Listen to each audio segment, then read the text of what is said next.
Positive দিক স্বতন্ত্র প্রার্থীর ক্ষেত্রে সেটা হচ্ছে জনগণের একেবারেই কাছে চলে আসা যায়। সর্বোচ্চ 500 সিগনেচার, সেটা আমাদের আগামী নির্বাচনগুলোতে মাথায় রাখলে ভালো হবে। স্বতন্ত্র প্রার্থীদের ক্ষেত্রে অবশ্যই মনোনয়ন প্রক্রিয়া যেটা আবেদন ফর্মের ক্ষেত্রে যেই বাধ্যবাধকতা আছে 1% সিগনেচার, সেই ক্ষেত্রে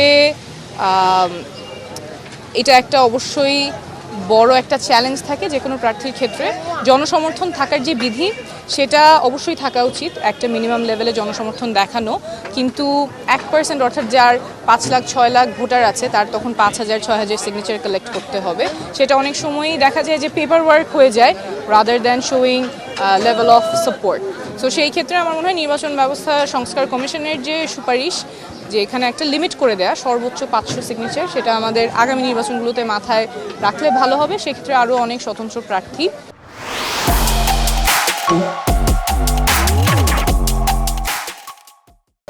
নির্বাচন প্রক্রিয়ায় অংশগ্রহণ করার জন্য সামনে আগাতে পারবে।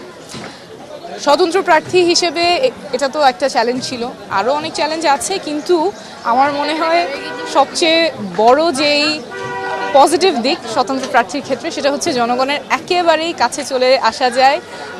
তাদের একেবারেই দোরগোড়ায়, উঠানে, বাজারে, রাস্তায় সবার সাথে কথা বলা যায়, মন খুলে তারা গ্রহণ করছেন, কথা বলছেন, সমস্যার কথাগুলো বলছেন।